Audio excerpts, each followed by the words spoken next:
Bonjour à tous et bonjour à toutes, je suis Manuela Ivano de My Happy Change, je suis coach thérapeute en thérapie comportementale, cognitive et émotionnelle, formatrice en soft skills, compétences psychosociales et la prévention des risques psychosociaux et de la souffrance au travail. J'exerce au cabinet médical de Marly.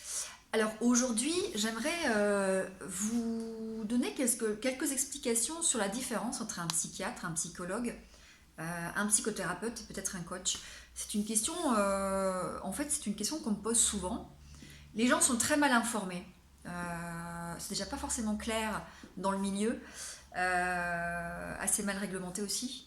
Et les gens sont très mal informés et j'ai beaucoup de gens en fait qui finalement arrivent chez moi et me disent mais moi j'étais suivi pendant des années par telle personne, voilà, ça m'a jamais rien fait, j'ai jamais avancé, j'étais suivi par mon psychiatre, j'ai jamais changé. Donc je pense que c'est peut-être important de vous expliquer la différence. Alors, le psychiatre, c'est un médecin, d'accord, cursus de médecine, hein, voilà, il est à même de pouvoir faire des diagnostics et à délivrer des ordonnances. C'est-à-dire qu'aujourd'hui, que ce soit un psychologue, un psychothérapeute, un praticien, un psychopraticien, ne travaillera pas, en tout cas ne pourra pas faire d'ordonnances et prescrire des médicaments. Et souvent, on va travailler main dans la main avec un psychiatre si on voit que la thérapie nécessite peut-être un accompagnement au niveau allopathique. Parce que c'est difficile de commencer une thérapie quand on est juste dans l'émotion, qu'on est incapable d'être dans la raison. D'accord.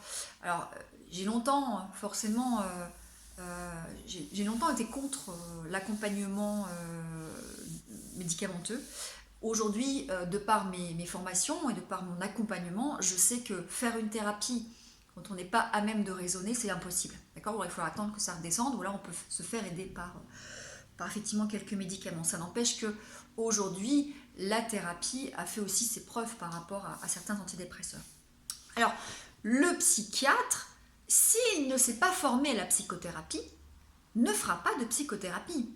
Et la psychothérapie, tout l'intérêt de la psychothérapie, c'est justement d'accompagner au changement. Hein, donc de permettre aux personnes de prendre conscience de leur mode de fonctionnement, de leur mode de pensée et d'émotion, et de les amener à changer. D'accord. Donc un psychiatre qui n'est pas formé à la psychothérapie vous délivrera des médicaments. Point barre. Le psychologue, lui, a fait un cursus universitaire. Alors il y a voilà, quand on sort de l'école de psychologie, enfin du master, on peut aller voilà, travailler dans des entreprises pour étudier les comportements et peut-être trouver les comportements des consommateurs. On va travailler en entreprise à la RH. On peut devenir aussi psychologue clinicien et donc dans ce cas-là avec un accompagnement en cabinet. D'accord. Un psychologue ne peut pas vous délivrer d'ordonnance. D'accord. Il va demander au psychiatre, au médecin généraliste.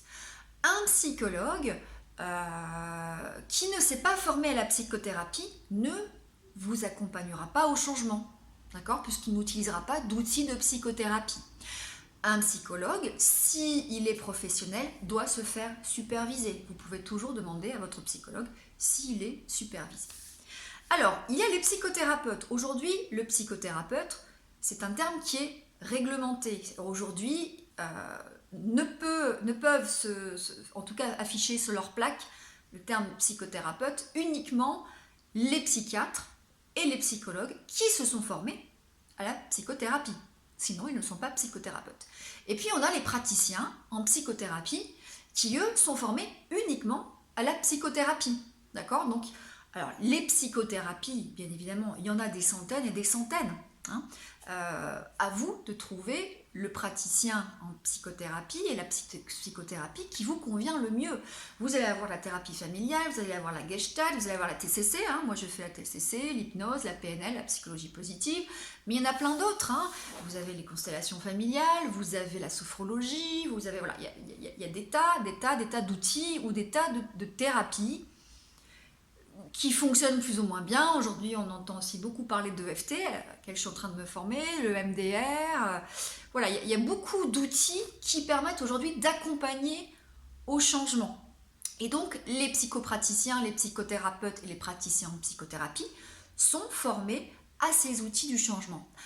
Attention, la différence entre un psychologue, un psychiatre et un psychothérapeute, en tout cas quelqu'un qui fait de la psychothérapie, le psychothérapeute et le praticien en psychothérapie, selon son éthique, est obligé de faire une thérapie et de faire une thérapie tout au long de sa vie. Il doit être suivi, d'accord? Parce que quand on accompagne les gens, il faut aussi travailler sur soi, sur la résonance que cela peut provoquer. Je suis en thérapie tous les mois parce que ça fait partie de l'éthique des psychothérapeutes, en tout cas des praticiens en psychothérapie. De la même façon, un bon psychothérapeute ou un bon praticien en psychothérapie doit être supervisé. Et moi, je vous encourage vraiment à demander à votre psychologue ou à demander à votre thérapeute s'il est supervisé et par qui il est supervisé. Bon, en l'occurrence, je suis supervisée par un psychiatre qui est responsable du CHU de Lille, spécialisé en stress et anxiété, que je vois 2 à 3 fois par mois. Voilà, c'est important en tout cas d'être supervisé. Pourquoi supervisé? Par quelqu'un qui a plus d'expérience et aussi parce qu'il y a plusieurs façons d'aborder le changement. Et puis il y a des choses qu'on peut ne pas voir. Voilà.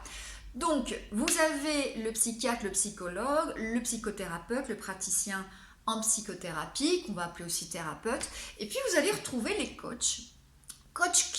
Mouvement qui arrive des États-Unis depuis maintenant quelques années, qui a cartonné aux États-Unis, qui commence à bien fonctionner en France. Pourquoi? Parce que les coachs sont vraiment axés sur le changement. Par contre, les coachs sont axés sur le futur, sur les projets, la façon d'avancer vers des projets futurs. Les coachs vont travailler s'il n'y a pas de souffrance ou s'il n'y a pas de pathologie. Maintenant, on remarque, en tout cas moi je remarque, parce que moi je suis coach et thérapeute, donc je fais le futur et je fais le passé, c'est qu'entre le passé, le présent et le futur, tout est lié. J'ai souvent des personnes qui viennent me voir parce qu'elles sont timides, qu'elles ont des difficultés à s'affirmer, à prendre la parole, à s'exprimer, donc elles veulent apprendre ces compétences, elles se fixent des objectifs. On pourrait penser que c'est le travail d'un coach, certainement c'est le travail d'un coach, mais en fait en creusant on se rend compte très très vite qu'il y a eu des souffrances, une éducation avec peut-être de l'humiliation, de la dévalorisation, une éducation un peu particulière et qu'il y a des choses à travailler au niveau du sac à dos, ce que j'appelle moi le sac à dos, avec notre éducation, nos expériences, nos croyances, nos schémas. Et donc entre la thérapie et le coaching, on fait très souvent des va-et-vient. Et voilà pourquoi moi, pour mieux accompagner les personnes qui viennent me voir, je suis formée à la fois au coaching, donc je suis coach RNCP, et puis à tout ce qui est thérapie, donc thérapie comportementale, cognitive, émotionnelle et d'autres thérapies.